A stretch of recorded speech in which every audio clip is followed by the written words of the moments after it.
pledge allegiance to the flag of the United States of America and to the republic for which it stands, one nation, under God, indivisible, with liberty and justice for all. Okay, we do have a request to add one item. We're going to, on the agenda, number 11, the monthly budget report. We've been talking about the budget for the last month, and we did have a report that we shared. So instead of the monthly budget report, we're going to eliminate that, and I would suggest we add fund transfer for the water division capital. It's a resolution associated with making necessary repairs to our town-owned reservoir dam.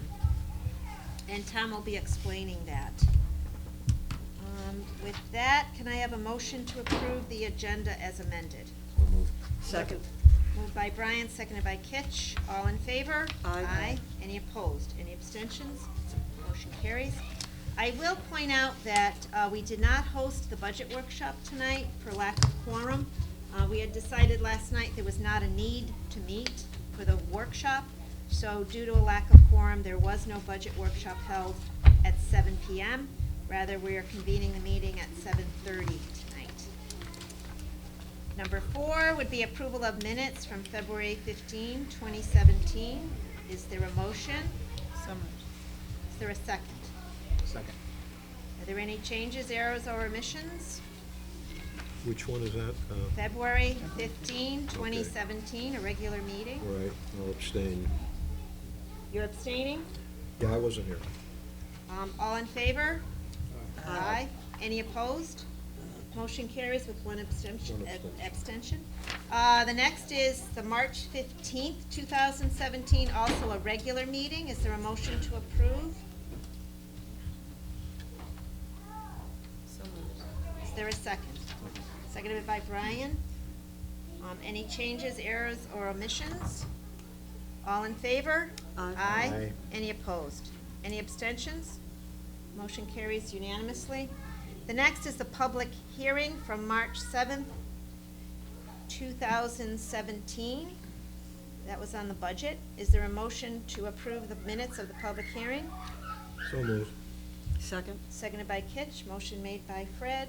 All in favor? Aye. Aye. Any opposed? Any abstentions? Motion carries. We had a special meeting on March 9th, 2017. Is there a motion to approve? So moved. Is there a second? Second. Second by Fred. Motion made by Kathy. Any changes, errors, or omissions? All in favor? Aye. Any opposed? Any abstentions? Motion carries. And the last is a budget workshop dated March 21, 2017. Is there a motion to approve those minutes? So moved. Moved by Kathy. Is there a second? Aye. Second by Michael. Any changes? All in favor? Aye. Aye. Any opposed? Any abstentions? Motion carries. Under communications, delighted to have an update on our Route 17 Recreational Complex Building Committee, and Jim Tripp, co-chairman, will be giving us an update. Welcome, Jim. Thank you. I'll keep it quick. I know there's a lot on the agenda tonight. We had our first meeting at the end of January. We've been meeting every 2 weeks since then. In that time, we've definitely formed, we've talked a lot about in terms of forming into an active committee and establishing some roles and responsibilities. The meetings are the first and third Mondays of every month.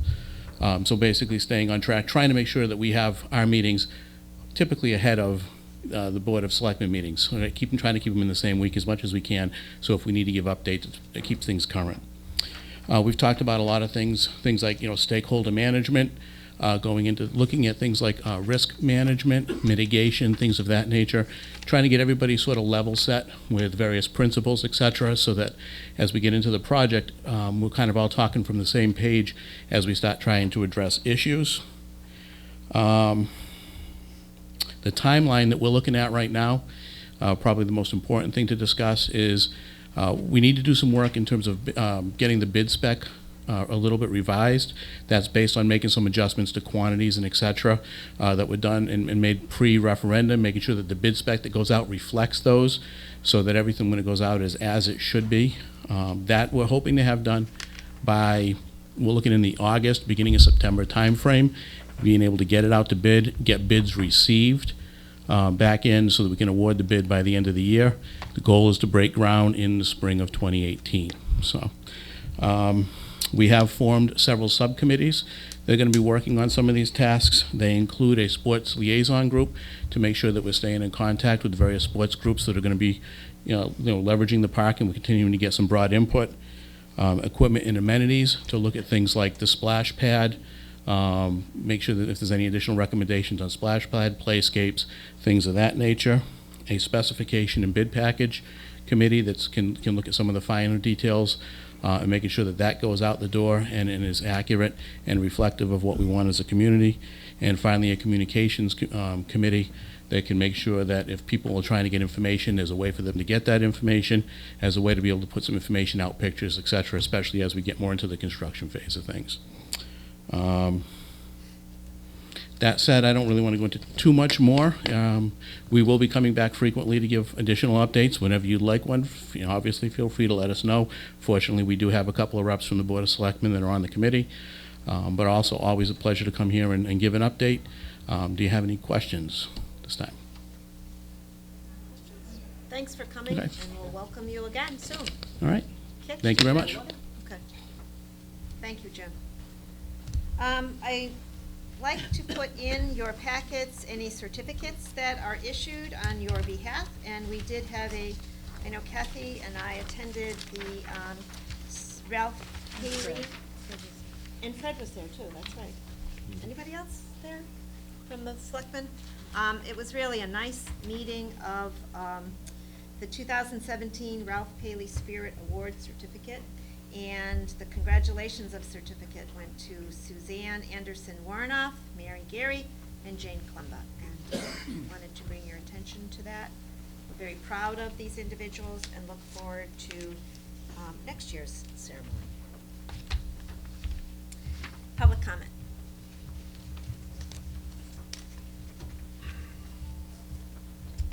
Okay, next item is, Ryan Curley is here. He wants to talk about appointment of substitute registrars of vital statistics.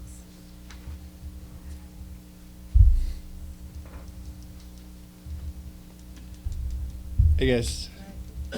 So this just came to my attention a couple weeks ago where Sebastian Lestrina, who bought Portland Memorial Funeral Home, asked if he could be a sub-registrar for the town of Portland.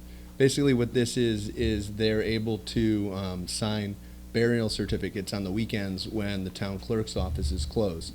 And so I looked into it, and according to state statute, it's perfectly allowed. That's what all towns do, but it has to get approved by the Board of Selectmen. So we've also had Heidi Abbott, who's been a sub-registrar for Doolittle Funeral Home in Middletown for years, but seeing that it needs to be approved by the Selectmen, I believe it was originally, but I'd like to get them both approved as sub-registrars for the town of Portland. Do you guys have any questions? Quick question, so there's a permit, is there a permit fee associated with that? A permit, yeah, it's $3 for a burial certificate. Any other questions? So you need us to make a motion to appoint Heidi Abbott as a is it substitute registrar? It's a sub-registrar, Sub-registrar. yeah, of vital Of vital statistics. statistics. It says substitute, but it should be It's sub. sub-registrar, yes. Can you make that note, Laura? Yep. Thank you. Is there a motion to approve Heidi Abbott? Second? All in favor? Aye. Any opposed? Motion carries. And Sebastian Lestrina, is there a motion to approve Mr. Lestrina as a sub-registrar of vital statistics? So moved. Second. All in favor? Aye. Any opposed? Motion carries. Thank you. Thanks, you guys are easy now. The next is work that we did last night. The selectmen did meet, and we reviewed the fiscal year 2017-2018 budget. Tom Robinson and I went back to the office today, and we worked on a resolution for your consideration. But before we get to the resolution, I'd like to go over the handout that is with the yellow highlights on the front. And what we did was we went through what you had recommended as far as changes are concerned. You'll remember yesterday, Tom pointed out a minor change to revenues, which made the mill rate increase go down slightly from 0.48 to 0.47. And it reduced the total amount of the budget at the top there by $7,000. So the total proposed expenditure budget would be $33,646,598. That's on the first page. The second page is a reflection of the taxes that would be needed to fulfill this budget, which is $26,538,834. No changes on page 6 or 7, but they're included as your complete numbers for revenues. On page 93, we talked about last night, within the social services section, changing program services, which was at $7,000, taking $4,000 out of that, and taking $2,000 of that $4,000 and putting it toward the fireworks, which brings the fireworks contribution to $2,500, and taking the other $2,000 to the Portland Fair and making that $2,500, and the program services is reduced thereby to $3,000. The bottom line remains the same. On page 107, there was a slight change to the capital non-recurring town transfer out because of the change to the air bottles for the fire department. That was reduced by $8,000, Tom? $8,000. So now the transfer out is $77,000. We went over that last night. And the next page is the total transfer in to the general fund of $127,000. And Tom, that's to reflect that same change. Same 8,000. On page 137, going to the capital improvement plan, there is no change on that page. But you'll see on page 138 that the SCBA bottle replacement is now at $7,000, which is the reduction made by the board. Page 139, no change. Page 140 reflects the totals associated with the capital lease program. So the Department of Public Works garage generator would now read $62,000. The street sweeper replacement, $220,000. The large dump trucks replacement with the 2 plows to $200,000. The replacement of a large rubber tire backhoe will now be $127,000. Replace paver would be $160,000. The aerial lift van now reads $90,000. The wood chipper now reads $49,000. The replacement of the platform scale is $65,000. Does that sound okay, Rick and Tom? Okay. And there was no change on page 141, but for completion, we included that. Those were the changes that you had recommended. So within your packets, I did give you the minutes from last night. It includes the packet that we handed out last night, as well as other decisions you made. And then the adoption of the 2017-2018 fiscal year budget. I'll read it. Resolved that the Board of Selectmen of the Town of Portland hereby adopts the proposed fiscal year 2017-2018 budget in the amount of $33,646,598, detailed as follows: general town government, $12,969,579. The Board of Education, $20,677,019. I'll open it up for discussion. And if someone would like to move the resolution, you can proceed. I will. Is there a second? Second. Second. Discussion?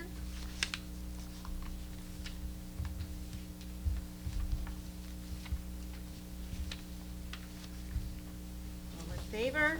Aye. Aye. opposed? Any abstentions? Motion carries.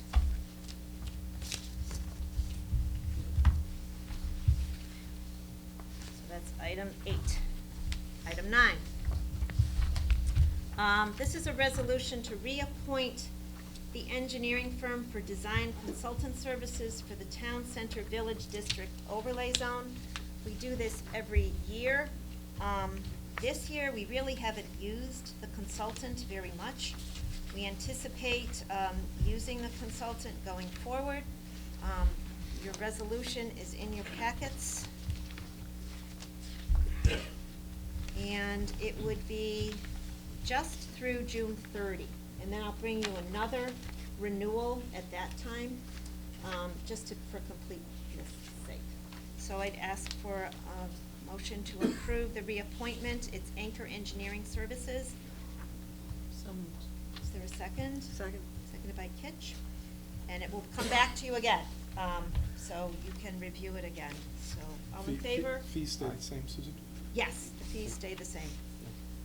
And then we'll review for June 30. I don't know that there's going to be changes at that time, but it's just to make sure that we're covered for this year, Ben. Thank you. All in favor? Aye. Any opposed? Motion carries.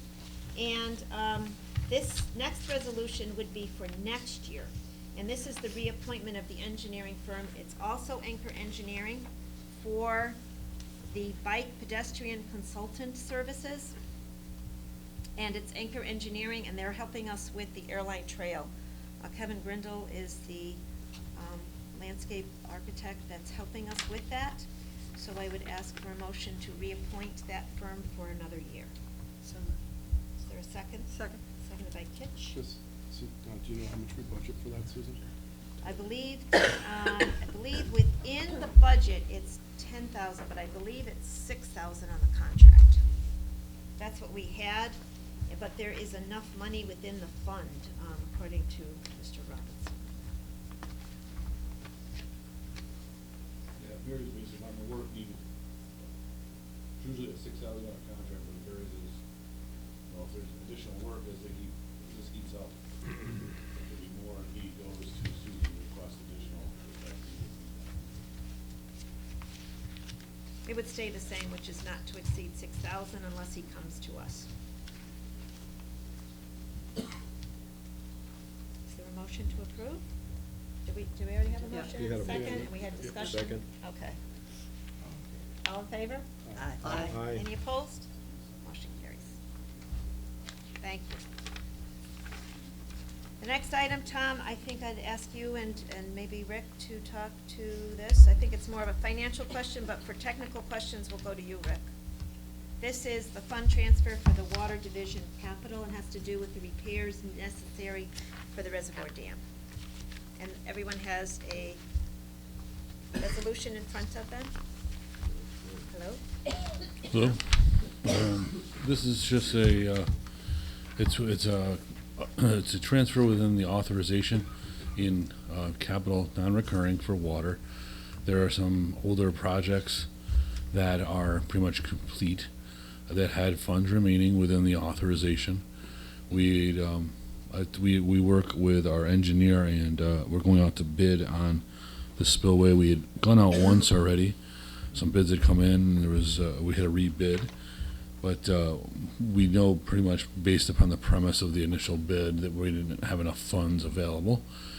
So we're hoping that this will cover the work. The work is a required work based on inspection by the engineer. That's the inspection that they kind of do every 5 years, and this year we're doing that as well. The work, what this will do is it just kind of takes those funds and reallocates it to the spillway so that we can do that. Hopefully add, if for whatever reason there are additional funds needed, we'll have to come back and ask you at that point for those funds, but this is what we're trying to hope at least move. We know that we don't have enough, initially we budgeted 80,000 and we know that definitely won't be enough. So this will hopefully cover those components. Are any of these numbers identified in that 10 million in next year's repairs, or is this completely separate? the, separate. Thank you. Rick, did you want to add anything to this? Just that we don't have much choice. This is a DEP mandated. They used to inspect our dam for us, and then they transferred that responsibility out to us and imposed a whole bunch of more regulations than what they used to have. So we're now also in the middle of finalizing the permit for the inspection, which will run well over 10,000. One of the things that they identified obviously is the spillway, cracking of the spillway, which we did the spillway in 2000, same project in 2004, 2005.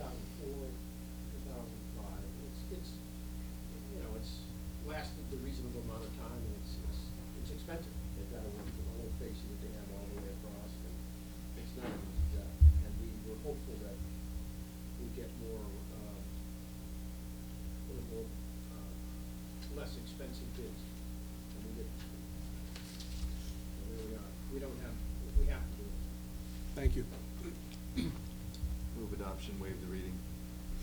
Is there a second? Second. Seconded by Kitch. Discussion? Just that, Fred? what if any impact will there be in terms of the other projects because of the transfer? Is there any impact? See, because we're taking from others. It's carryover. They're money. complete, Fred. Okay, so there's nothing, that's all. Good question. All in favor? Aye. Any opposed? Any abstentions? Motion carries. Next, appointments to boards and commissions. Are there any appointments tonight? I haven't heard that they have any, other than the ones you just made. We do have several refunds of excess payments. They're listed on the back of the agendas. Move that the town refund $2,293.91 to Irene H. Nichols. Second. All in favor? Aye. Any opposed? Any abstentions? Motion carries. $90.20 to Michael N. Hamilton. Second. All in favor? Aye. Any opposed? Motion carries. $10.32 to Richard Bransford. Second. All in favor? Aye. Any opposed? Motion carries. $1,951.48 to Cheryl M. and Eric C. Handy. Second. All in favor? Aye. Any opposed? Motion carries. $54.07 to Smucker's Food Service, Inc. Second. All in favor? Aye. Any opposed? Motion carries. $30 to Nissan Infiniti. Second. All in favor? Aye. Aye. Any opposed? Motion carries. $87.13 to Bin Lin. Second. Lin Bin. Second. All in favor? Aye. Any opposed? Any abstentions? Motion carries. $18 to Sharon L. Rosano. Second. All in favor? Aye. Any opposed? Any abstentions? Motion carries. $362.85 to Toyota Lease Trust. Second. All in favor? Aye. Any opposed? Any abstentions? Motion carries. $2,224.50 to 100 LLC. Second. All in favor? Aye. Any opposed? Any abstentions? Motion carries. $10 to Daniel J. Balestro. Second. All in favor? Aye. Any opposed? Motion carries. $2,784.32 to Julie R. Jacobs. Second. All in favor? Aye. Any opposed? Any abstentions? Motion carries. $37.11 to Northeast Foods LLC. Second. All in favor? Aye. Aye. Any opposed? Motion carries. $136.46 to Halsted Living Trust. Second. All in favor? Aye. Any opposed? Motion carries.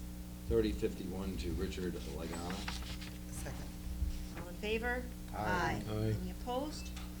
Motion carries. $27 to Warren B. Reed. Second. All in favor? Aye. Any opposed? Any abstentions? Motion carries. $103.49 to Robert E. Peters. Second. All in favor? Aye. Aye. Any opposed? Any abstentions? Motion carries. $2,132.33 to Margaret A. and James L. Horn. Second. All in favor? Aye. Any opposed? Any abstentions? Motion carries. $68.41 to Kiera and Timothy Antonitis. Second. All in favor? Aye. Any opposed? Any abstentions? Motion carries. Susan, can I ask, is this longer than usual because of Yeah. the new practice or I some other don't know reason? why it's longer. You know, I think because of the budget workshops, we weren't doing them, and we wanted to do them on a regularly scheduled meeting. Do you know of any other reason, Tom, that there'd be so many tonight? I think on some of the small ones, yes, probably. Because we sent out the packets to people to sign, sure. So Cheryl and Nancy are sending out the requests. Yeah, that, after we implement the practice, that would already get taken care of. Good. You should Good. thank them. This practice is working well. Yes, please extend our thanks. Thank you, Ben. So we'll move on to item 14, which Brian asked to have on, the Donald Snyder Jr. matter. Similarly, I ask, well, I guess I move that the town refund $4,837.58 to Donald Snyder Jr. That's a motion. Is there Motion, yes. a second? I'll second that. So it's as a refund. Whatever you want to call it, refund, excess payment, should, yeah, I guess it's one and the same. Okay. It's better if it was a payment, it's can't be a refund, it's not a refund. Well- So that's a contingency. I mean, appropriation had a contingency. Is that what you would prefer, Tom? What language would you prefer, Tom? Just, if you're gonna do something, it would have to be some sort of an appropriation on a contingency, because we do not have any money to refund to, there is no refund, there's no revenue outside there. Monies are into revenue or into fund balance, so it'd be an expenditure out of contingency. Thank you, Tom. $4,837.58. Okay, motion's been made and seconded. Discussion? I think I've mentioned this before, I think it's only equitable that this money be returned to Donald Snyder. I think the facts are clear that there was a payment that was in excess of what was owed. It appears to me that the town retained that money, and I believe it's only fair and equitable that that money be returned to Donald Snyder. I think we've already spent money on opinions from 2 different attorneys to address this issue.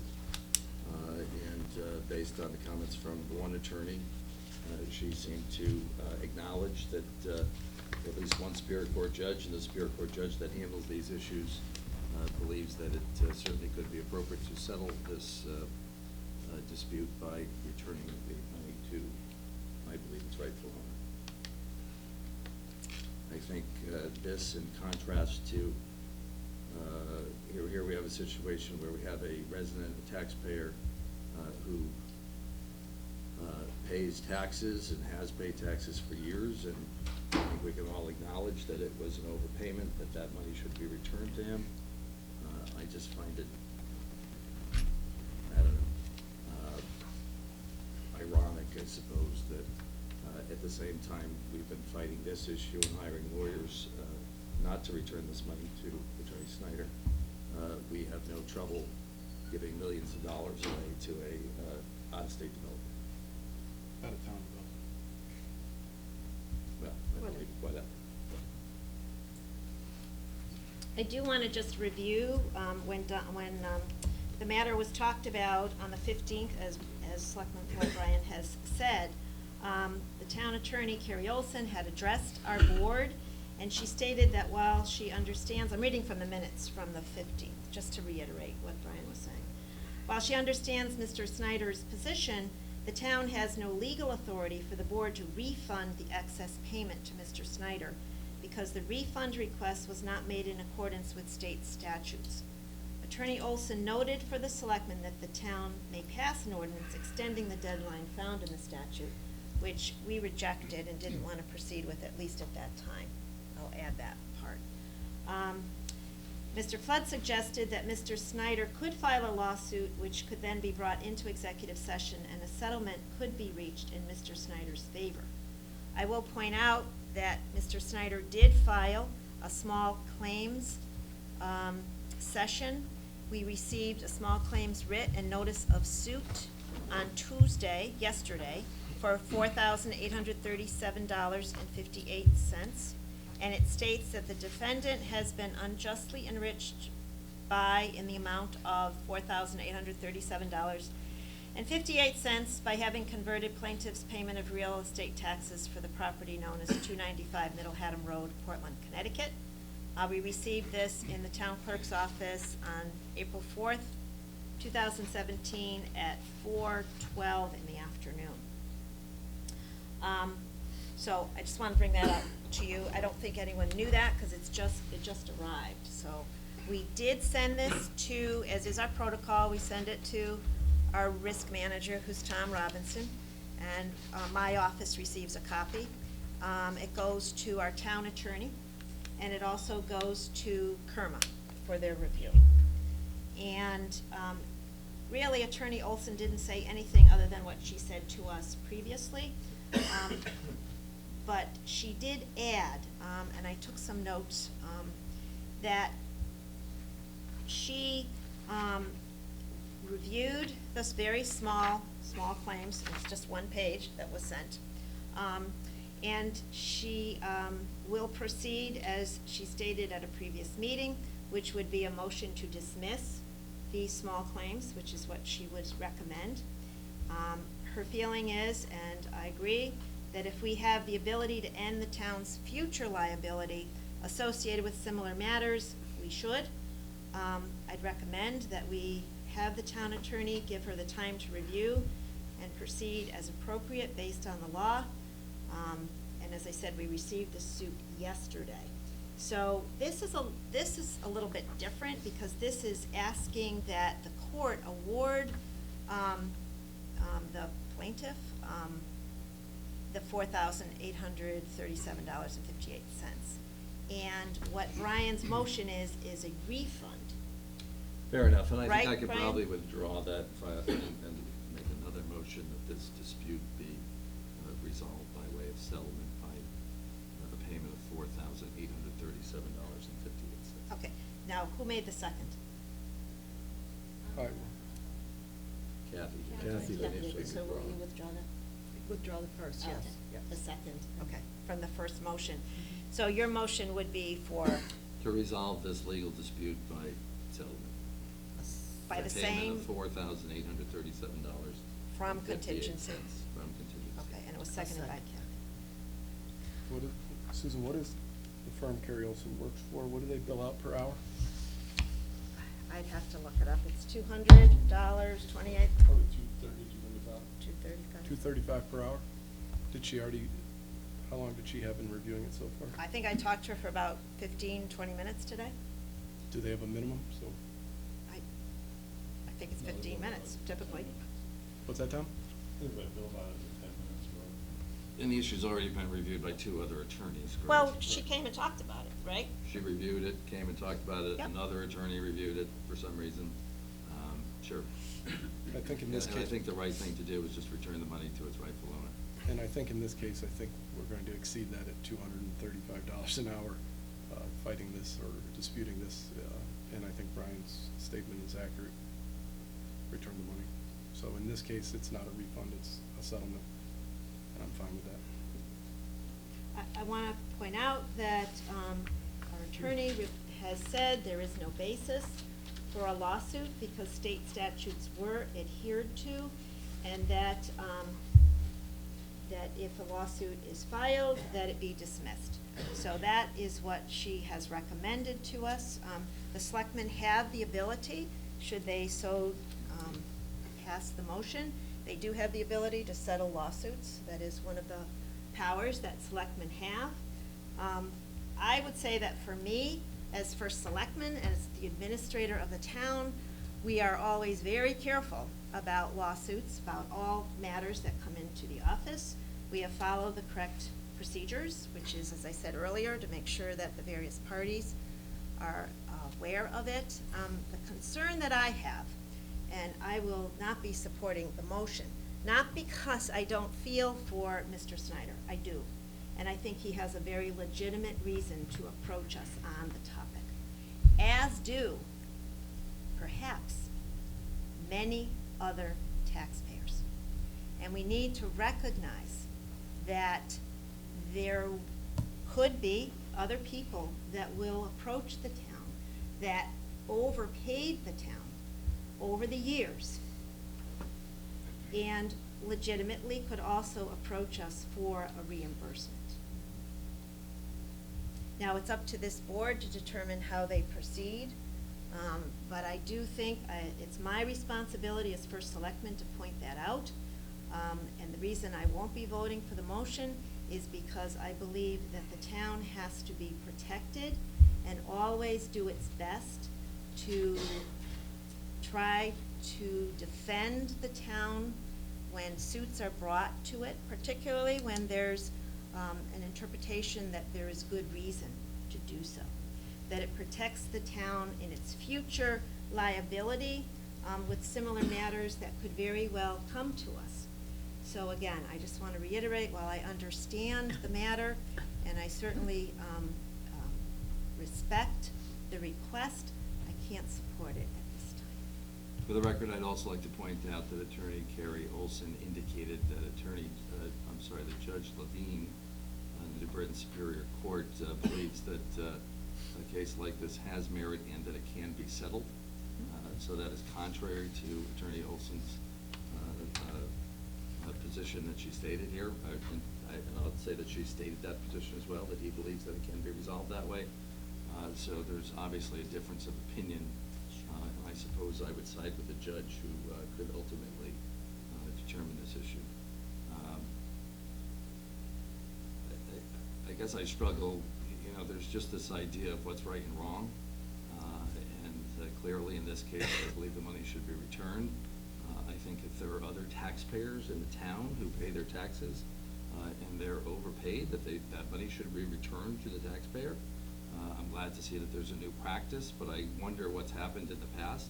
I mean, it would seem obvious to me and apparent to me that if money is coming in the door to be paid for a particular bill, that someone in the town must see that it's already been paid, and we must know that the money doesn't belong to us and we just sit on it and keep it. I don't think that's right.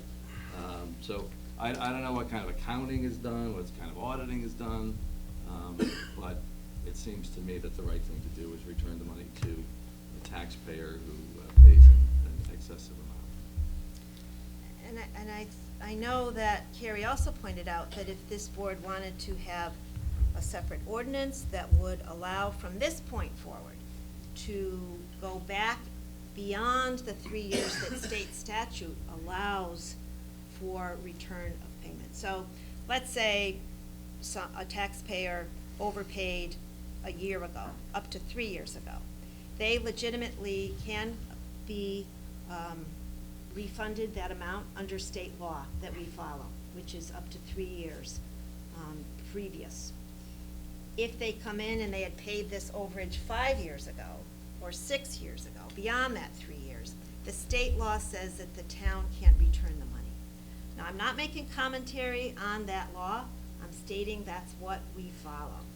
If we're not going to follow that from this point forward, not going back in time, but going forward, as I understand what Carrie said, we can elect to have a different amount of years to go back.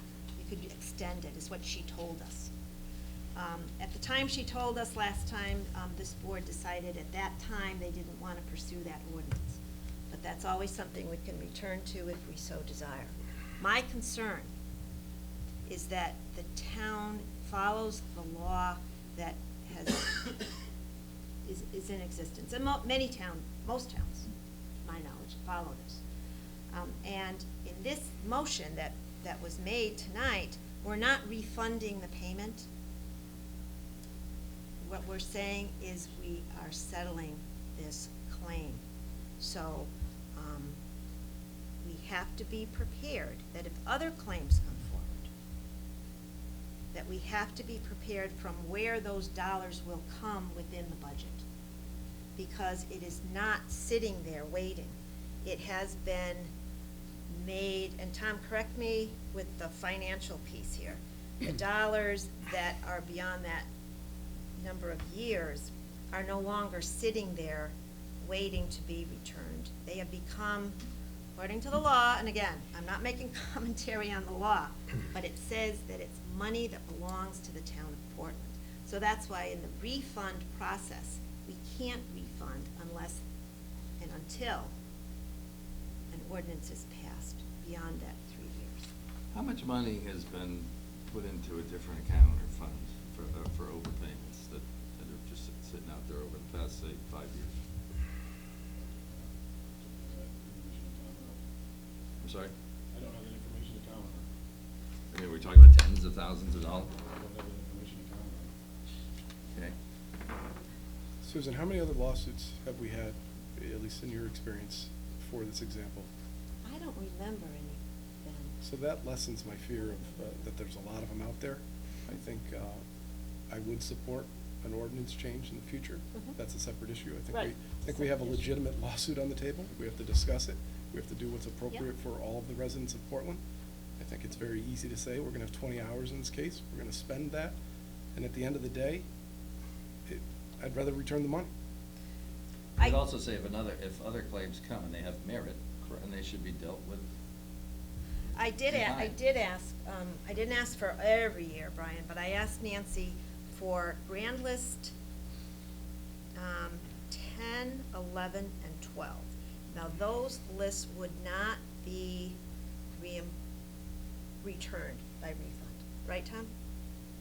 10, 11, 12. And the total of overpayment, if you will, was $19,000 For the 3 years. for the 3 years. Just those three. I can't comment on back further.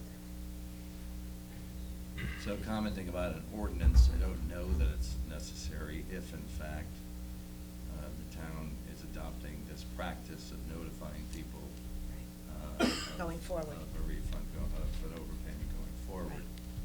I know that Attorney Olson recommended against an ordinance, and I think she recommended against the policy. I actually believe that we probably should adopt a policy indicating that that's what should happen. There should be a policy that we notify taxpayers, town taxpayers, of an overpayment so they can have their money returned to them. But we do have an office practice, and we are following it. Sure, she's drawing a distinction between a practice and Yeah. a policy, I understand. And it seems to be working well, from what I can Yes. tell, because Yes, I these think lists are it's getting good. longer.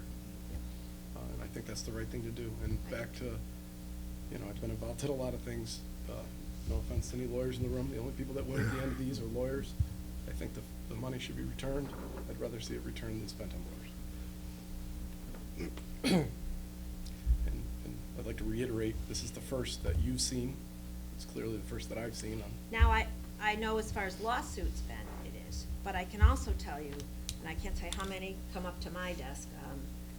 I can tell you one that I recall. It was someone that overpaid for a vehicle. And when he or she asked if they could have the money returned, I checked with finance, I checked with the collector of revenue, and they told me, no, you can't return it because it's beyond the 3 years. So we did not return the money. And I agree with that. I think everybody did the right thing. That's what should have been done. This is a different scenario. If somebody feels that it was, so egregious that they wanted to take it to court, I think this is the right thing to do personally.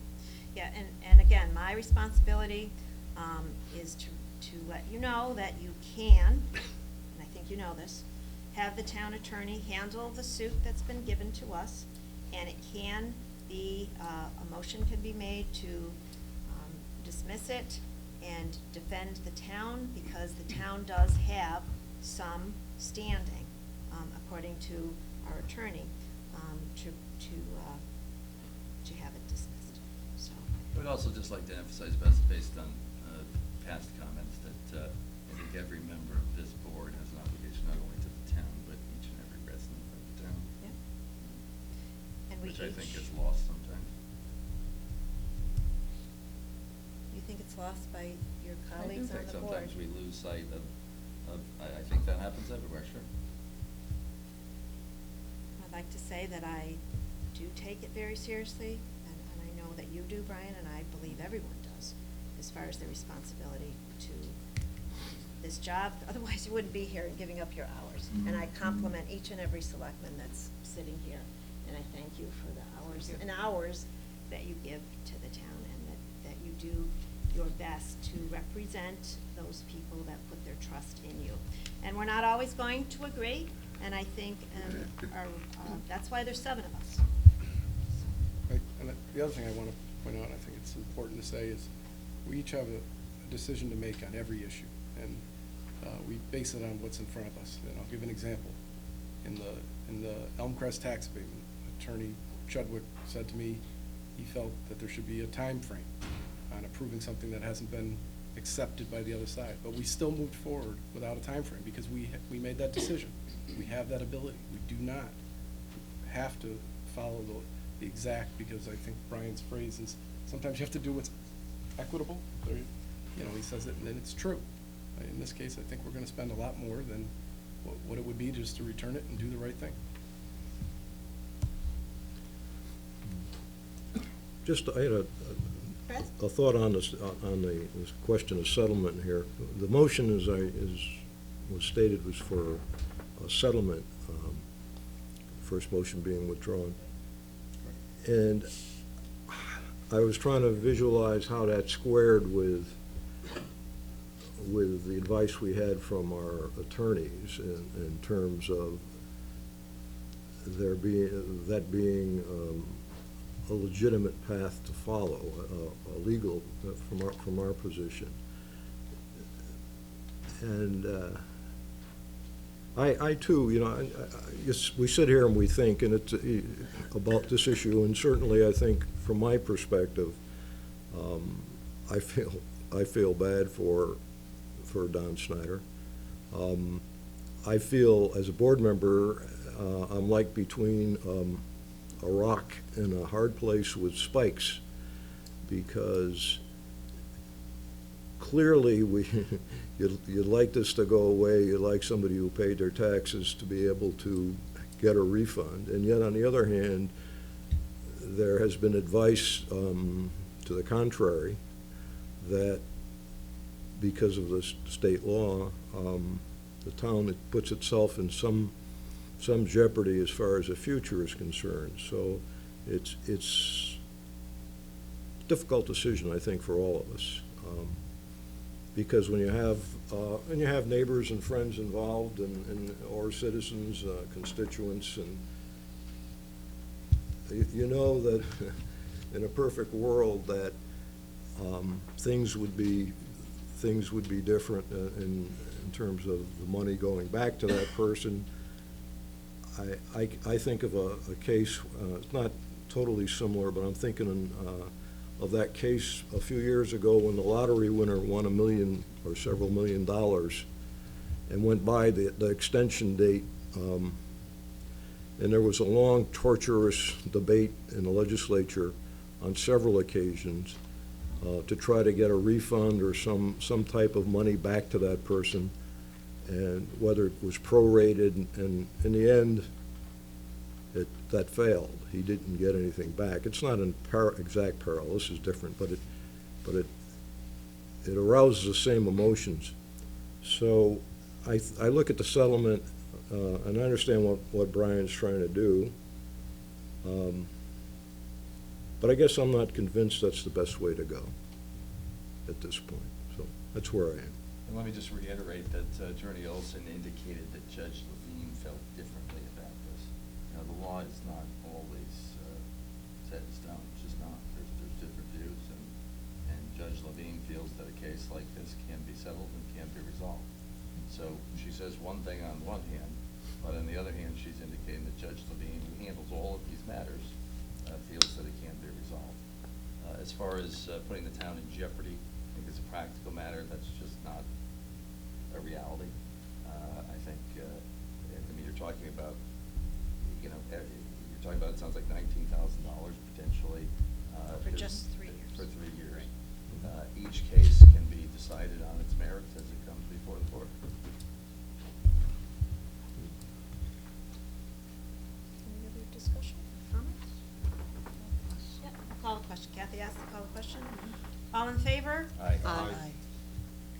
Who voted aye? 1, 2, 3, 4, 5, no? 2. Motion passes. Thank you.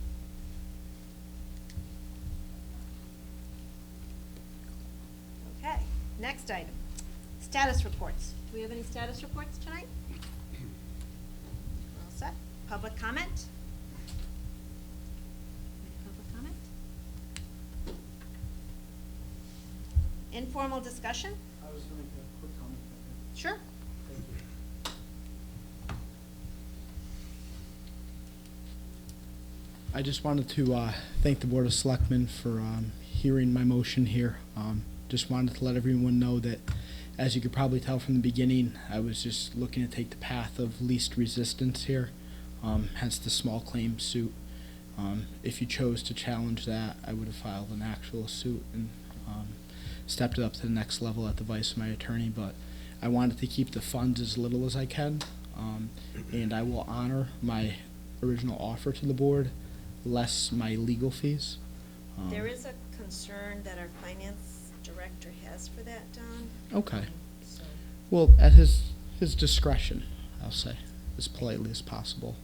And on a side note, as I was at the town hall the other day, I just wanted to let everyone know I stopped by the tax collector's office and apologized to them for any misunderstandings. I think for all of us in this room, we know that, there was no intentions to imply any, personal wrongdoing on anyone's part.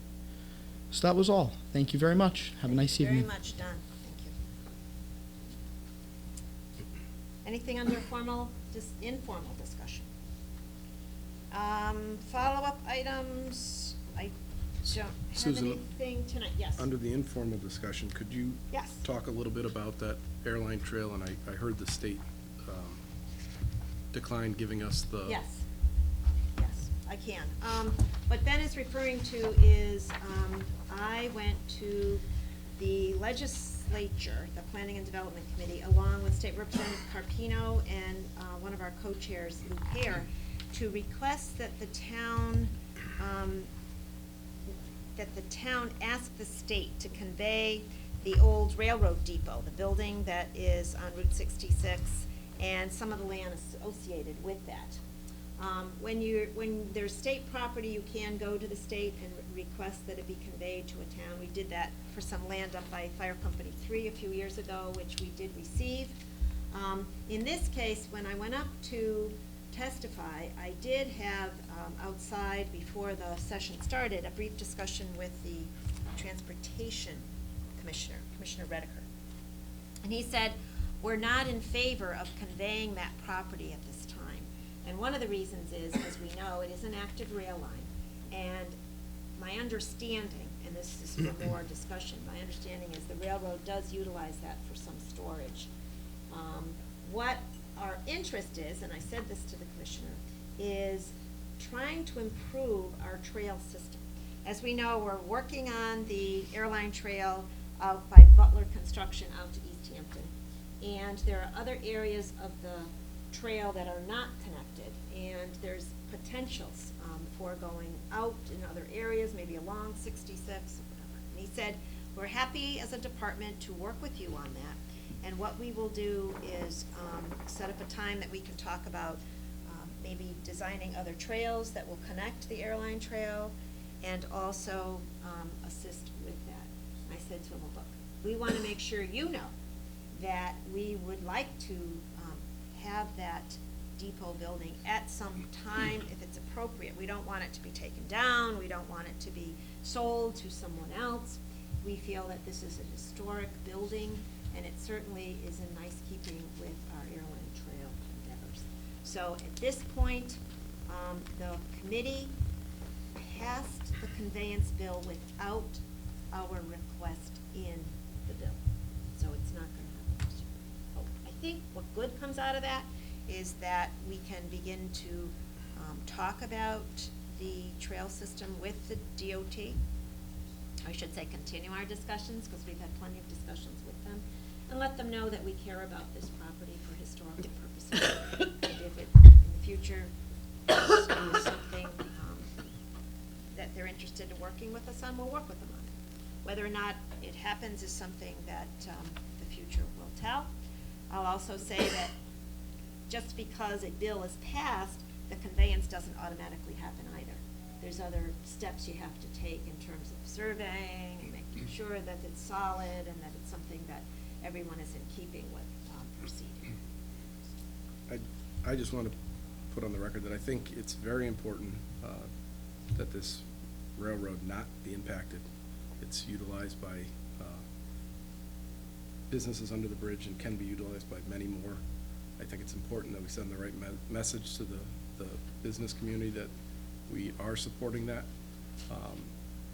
I think it's nice to have the rails to trails. I'm not sure if this portion would even function for that. It doesn't connect to anything at this point. I do agree it's nice to have that historic building. I'd much rather have the state paying to paint it every so often than us. I think we have to be careful when we take on any more liabilities for the town of Portland right now. I think the reality is we're struggling to make these budgets work, and I think if you look at our capital expenses for next year, we're going to struggle for many years to come. So I don't believe we should take that on as a project, and I just wanted to be clear on the record that we need to be united in supporting those businesses under the bridge to keep them here. Thank you. Absolutely, I agree with you 100%, and I meet with them frequently. There was never any intention for doing anything but, as you said, and to support the railroad. The point is, the depot really, if you take a good look at it, does need a little bit of work. It does need some attention and some TLC. We have a blight ordinance.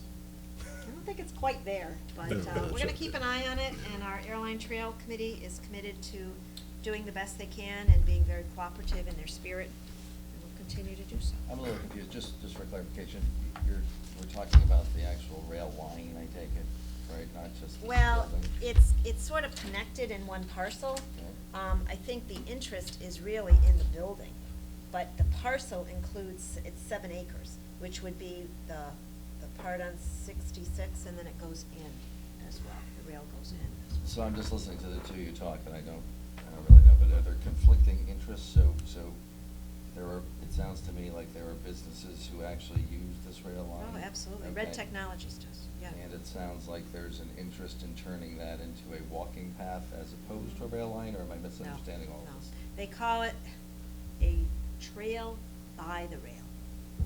Okay. Trail by the rail, not to eliminate the rail, no, there's no intention. You know, my thoughts are obviously if I we. just- Thank you. Oh, sorry. Is but you're talking about the entire property, the building and the rail itself would be conveyed to the town? That was the request, I got you, okay, but it's not gonna happen right now. great. Actually, But we're on the record stating that we're committed to the airline trail.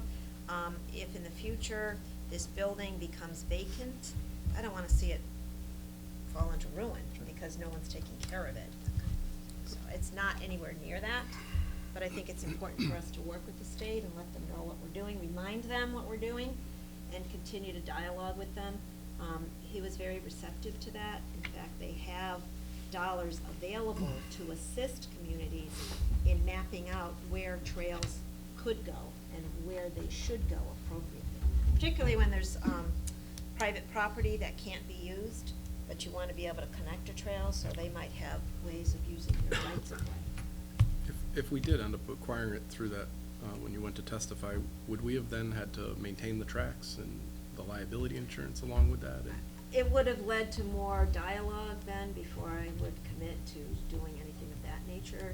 What it might have been was looking at how we could cooperate with DOT in some way, which is really what I think ended up when I was talking to Commissioner Redeker, is that he's willing to work with us. And we are committed to that rail line, and he, which I was very happy to hear, is very committed to the bridge that crosses the river for the rail line. Because as you know, while we're talking about this, Route 9 is going to be redesigned, and part of that is change in elevation. So it will have to dip to go under the railroad bridge and then go up as it goes by the DeKoven house there and by DeKoven Drive, to allow cars to go under. And at one point, in some of the public hearings, they had said, well, what if the railroad bridge wasn't there? And we don't want that. Middlesex County Chamber, the town of Portland, the city of Middletown, we want that bridge. So, Commissioner Redeker reiterated that they will be making sure that remains. And I'll add, toward the middle of this month, we're going to have another meeting with DOT representatives because there will be some more repairs made to the Aragoni Bridge. And they will be of a nature similar, but not the same as what we had about 5 years ago. So there's improvements that need to be made to the approaches and some other improvements in terms of some of the repainting. Some of it's rusted, needs to be done. Middlesex County Chamber said this morning that they will host monthly meetings so that we can have a smooth transportation across the bridge as they're doing the work. And that will be the spring of 18. So they plan way ahead. Thank God. And I think, Go ahead. oh, sorry. Yeah. I think in the future, if the opportunity comes around again for that property, I think we should stress that the state sell it and possibly put in there to restore the building, make it continuous. That's a very valuable intersection. I think it would be, we could get everything written in there and get it on the grand list. You could preserve the building as part of the agreement. I think that would be better for Portland. I don't believe in any way, shape, or form we should ever take part of those tracks. So if that was to occur, the tracks would probably then go to the abutting tracks. They could do a lot line revision that way with the tracks. So in no way in the future do I believe we should acquire an active railroad that's utilized by businesses in Portland. Or the building. Or the building. I believe we have enough liability on our plate, but I believe if you want to have discussions with the state in the future and have a private-public partner in taking on that project and keeping the building there, for the residents of Portland, turning it into, obviously, it could be a little coffee shop, could be anything, and possibly another building there or whatever in the future, but those type of discussions I think would be great for Portland, great for the grand list. You could preserve the building and not take on any new liabilities. You know, one of the things that should be pointed out is that years ago, way before us, the airline trail was up for sale. And private landowners in Portland, and I don't know the history of this, but for whatever reason, private people did buy up the airline trail. And in East Hampton, the Department of Environmental Protection at the time bought and retained ownership of the rail line. So when you do have privately owned parcels of what is really a public good, it becomes troublesome for the next generation if they want to utilize that land. Witness Portland's access to the airline trail is very different than the access that East Hampton has. I mean, East Hampton has been able to redevelop and utilize the trail because it's a publicly owned entity. In Portland, all of the airline trail, if I'm not mistaken, is owned by private concerns. The only reason we're able to have the 2.2 to 2.7 mile portion in Portland is because we were successful in negotiating with Eversource to have the license agreement. So when you do sell public goods that were built with public funds to a private entity, your control over it in the future is severely restricted. So I would be in favor of the town or the state, in this case it's the state, retaining ownership of the rail line and the depot, and not in favor of a publicly built with public funds be transferred to private hands. Because it's more the future. It's difficult then. Who's to say that in the future there isn't another way of transportation along that airline trail? And to have it preserved, I think, is important.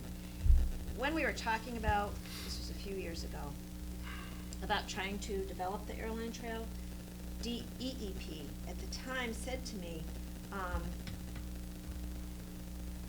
you know, those lands were given to Eversource, for example, for a very modest sum. And I don't know what it was. That's, again, history I haven't studied. But they were interested in selling it to a private entity. This is about a dozen years ago. And DEEP stepped in and said, no, you can't do that. Again, it's a public good that was bought with public funds. And to transfer it to private ownership is something that merits a lot of discussion, and I'm not convinced that it's the appropriate response. Susan, just for the public's edification, what's your vision or plan for the depot? What do you want to use it for? What we talked about, Brian, was utilizing it as a visitor center, as an area to really attract people to the airline trail. It's certainly very attractive right now. And in fact, I walked over there recently, and it needs a little bit of work, needs a little TLC, not just the depot, but the land itself. The Spalding family does have a lease, a long-term lease with the DOT. Sorry for that, lost a paperclip somewhere. There it is. And they have a lease to utilize that land, and it is, I think that's fine, to be able to lease land from the public. We do that with our quarries, but we retain the ownership for future generations. So I think that's really something for us to think about. I know the airline trail thinks about this as well, and one of the things they're passionate about is being able to preserve that depot. It's one of the few depots that still exist along the airline trail. There's another one in one of the other eastern towns. East Hampton has one, and I think there might be another one further east. Unfortunately, these railroad depots, the antique ones, the old ones, they're disappearing. The one in Kensington, for example, which is an active rail, that just burned down, unfortunately. And I remember that as a kid using that. Windsor Locks has one, or did it? Willimantic has one. Willimantic, yeah. All right, Susan, Good Susan, discussion. I had a couple of thoughts too on it. Sure. One is, in terms of the ownership, I remember a conversation with a prior selectman, and I think it was unfortunate, but it was a board of selectmen or a first select person who had an opportunity to get the airline trail and decided it wasn't valuable enough. So that Yeah. was a decision, unfortunately, that board or that person made at that time, which had an impact later on with us. The other thing is that I agree that as far as the business part of it, that rail line would have to remain intact. I think that's been something that's been talked about by economic development commissions when I was on it. I know Cheryl has been on it and talking about it. The property, though, as you look at it right now, it's a great piece of property, and it's not. It's hosting a hot dog vendor, which is nice. I have nothing against hot dog vendors, and people have a right to make a living, and they do. Family does very well at it, but that's its use. And then you say, well, here's and whether it was, as Ben was pointing out, commercial or a combination of commercial and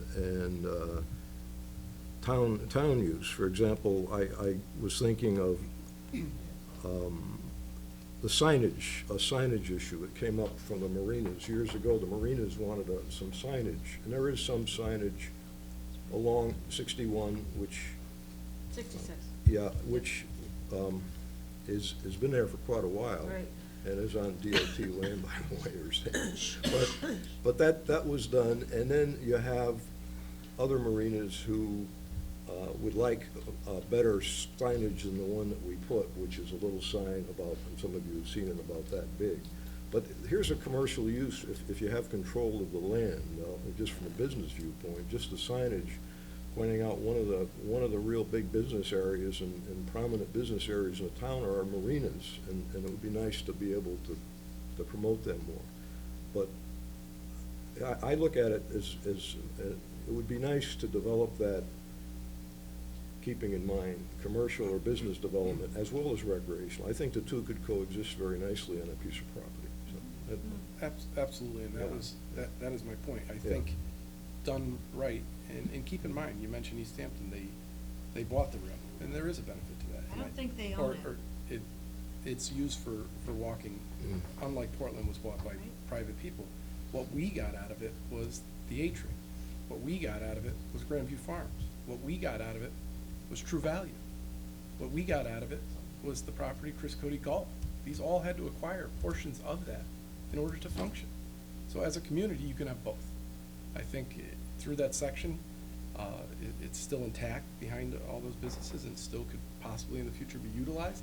And I think it's important to point out, you can have both. And I think it can be That's owned. ideal, I think. Absolutely, because then you win.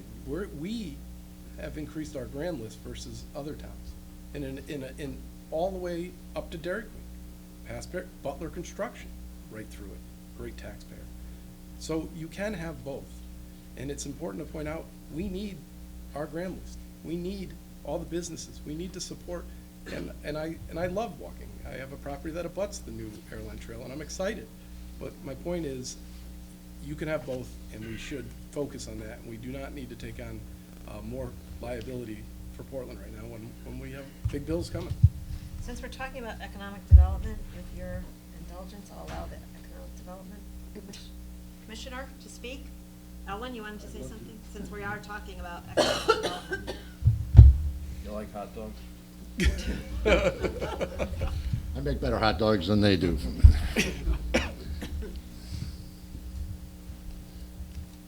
You push my button, Ben. I've got to respond to this. I was wondering when I would.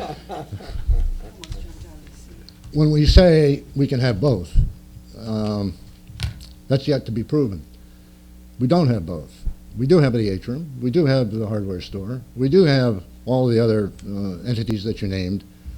But we do not have access to the right-of-way that was the railroad line. And yet that property is still vacant. It is not in use. But the property owners have not been willing, for whatever reason, to allow access to that for the extension of that trail.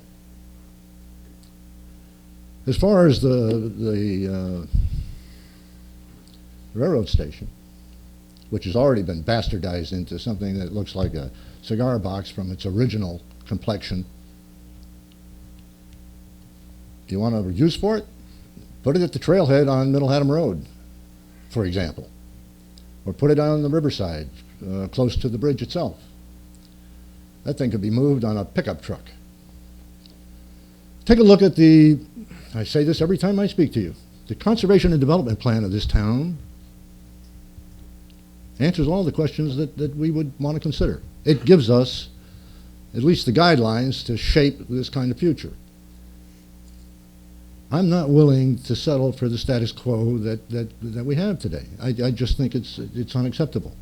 And a lot of this is just going to be public pressure and lobbying, education, hopefully to get slowly but surely the ownership of what was once the airline railroad to see the benefits of the civic contribution they could make by allowing that railroad to extend. Excuse me? I'm not understanding what you're saying. You're indicating that we should put public pressure on a private landowner to... I'm saying the Airline Trail Committee, myself as an individual, any entity can lobby. That's all I'm asking. Are you talking about putting public pressure on is that who you're talking about, on the landowner who happens to own that I property? personally would, yes. Okay. I personally would. I would, not pressure. I'm not talking about pressure. I'm saying convince people that's why that I'm this is a civic contribution with tremendous merit. Tremendous merit. That I think is just overlooked.